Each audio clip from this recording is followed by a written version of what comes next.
Oh man, थोड़ा जल्दी चलो ना तुम। साहब कैसे चले, ये ट्रैफिक तो देखो, अब ये कार है उड़कर तो नहीं जाएगी। वो तो मुझे भी पता है, मगर तुम फटाफट चलने की कोशिश करो। शिट यार, ये मुंबई का ट्रैफिक भी ना, मेरी ट्रेन मिस हो जाएगी। मुझे हर हाल में कल सुबह नासिक पहुंचना है। काय को खाली पीली चिल्लम चिल्ली कर रहे हो मैन? अगर इतना ही जरूरी काम था तो ऑफिस से समय से निकलना था, मगर नहीं, तुमको तो अपना ऑफिस भी जरूरी है। रोजी, मेरा दिमाग वैसे ही खराब हो रहा है, तुम मुझे मत सिखाओ क्या करना है। तुम नेट पर देखो ट्रेन का क्या स्टेटस है। जोसेफ को गुस्से में देखकर रोजी चुपचाप अपने मोबाइल में ट्रेन का स्टेटस देख रही थी, तो उसने देखा ट्रेन बांद्रा स्टेशन छोड़कर आगे के लिए निकल चुकी थी। मैन, ये ट्रेन तो गया। दोबारा चेक करो, देखो नासिक के लिए कोई और ट्रेन है क्या। ये ट्रेन निकल गई। शिट, मुझे कुछ समझ में नहीं आ रहा कि अब क्या करें। मेरी कल सुबह की अर्जेंट मीटिंग है। रोजी ने अपने मोबाइल में देखा, कोई और ट्रेन नहीं थी, तो जोसेफ गुस्से में रोजी के ऊपर चिल्लाने लगा, जबकि उस बेचारी की कोई गलती नहीं थी। उन दोनों को लड़ते देख ड्राइवर, जो अब तक उन लोगों की बातें सुन रहा था, बैक व्यू मिरर में देखते हुए बोला, एक बात बोलूं साहब? अब तू भी बोल ले। प्लीज जोसेफ, काम डाउन, एक बार सुन तो लो वो क्या कह रहा है। जोसेफ गुस्से में ड्राइवर की तरफ देख रहा था। ड्राइवर ने धीरे से डरते हुए कहा, साहब, आपकी बुकिंग बांद्रा स्टेशन की है।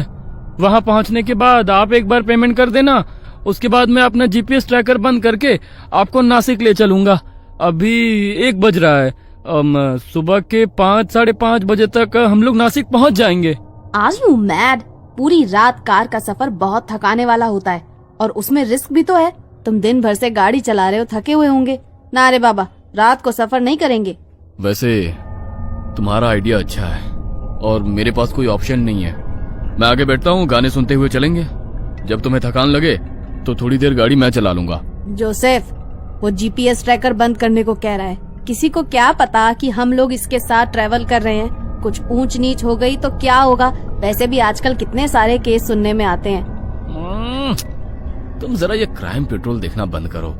देखो कितना शरीफ है, खुद ही हमारी मदद करना चाहता है। रात के वक्त कार का सफर करने का रोजी का बिल्कुल भी मन नहीं था, मगर जोसेफ की जिद के आगे उसकी एक ना चली और वे लोग नासिक के लिए निकल गए। जोसेफ और ड्राइवर बातें कर रहे थे, और दिन भर की थकान के कारण पीछे वाली सीट पर अकेली बैठी रोजी की नींद लग गई। जैसे ही ड्राइवर ने देखा रोजी सो गई, उसके चेहरे पर रहस्यमयी मुस्कुराहट आ गई थी।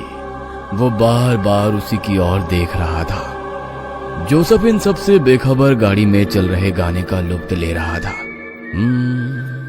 ये शाम मस्तानी मदहोश किए जाए, मुझे दूर कोई खींचे तेरी ओर लिए जाए। कुछ देर बाद गाड़ी हाईवे पर रुकी। जैसे ही गाड़ी रुकी, रोजी घबरा कर उठी और वो ड्राइवर और जोसेफ को देखने लगी, मगर उसे कार में कोई भी नजर नहीं आया। पूरी रोड सुनसान पड़ी थी। जंगल के बीचों बीच सड़क पर खड़ी कार को देख वो घबरा गई। वो कार के कांच में से ही इधर उधर देख रही थी। उसे जोसेफ कहीं नजर नहीं आया। जैसे ही वो घबराकर कार से बाहर आई, उसे अपने कंधे पर किसी के हाथ के होने का एहसास हुआ। वो जोर से चीखी। उसके सामने एक भयानक औरत खड़ी हुई थी, जो देखते ही देखते उसके शरीर में समा गई। उसकी चीख सुन जोसेफ उसके पास आया। क्या हुआ? जोसेफ, जोसेफ तुम कहाँ थे? वो औरत कहाँ गई? कौन औरत? यहाँ तो कोई नहीं है। अरे हम वहाँ सामने चाय की गुमटी पर चाय पी रहे थे। तुम सो रही थी इसलिए तुम्हें नहीं जगाया। कहते हुए उसने चाय की गुमटी की तरफ इशारा किया, तो रोजी हैरान रह गई, क्योंकि थोड़ी देर पहले वहां पर कुछ भी नहीं था। पूरा रोड खाली था। अब अचानक से चाय की गुमटी और रिफ्रेशमेंट की शॉप कैसे आ गई? ये कैसे हो सकता है? यहाँ तो अभी कुछ नहीं था, अचानक से ये सब कुछ कैसे? क्या कैसे हो सकता है? जरूर तुमने कोई सपना देखा होगा। चाय पियोगी? फ्रेश लगेगा। जोसेफ उसे समझाने की कोशिश कर रहा था, मगर रोजी डरी हुई थी। उसने नाम में सर हिला दिया। ड्राइवर वापस आकर ड्राइविंग सीट पर बैठा और रोजी की तरफ देखकर मुस्कुराया। रोजी को उसका यूं मुस्कुराना अच्छा नहीं लगा। ड्राइवर ने उसकी तरफ सुपारी का पैकेट बढ़ाया। ये लो, इससे तुम्हें नींद नहीं आएगी।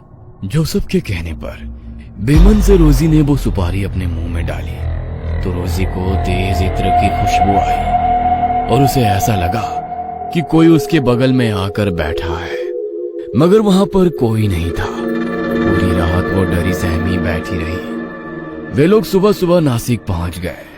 देखिए, मैंने आप लोगों को सुरक्षित पहुंचा दिया। आप बेकार में ही मेरे साथ आने में डर रही थी, मगर मैं आपको यकीन दिलाता हूँ, आज रात का ये सफर आपको उम्र भर याद रहेगा।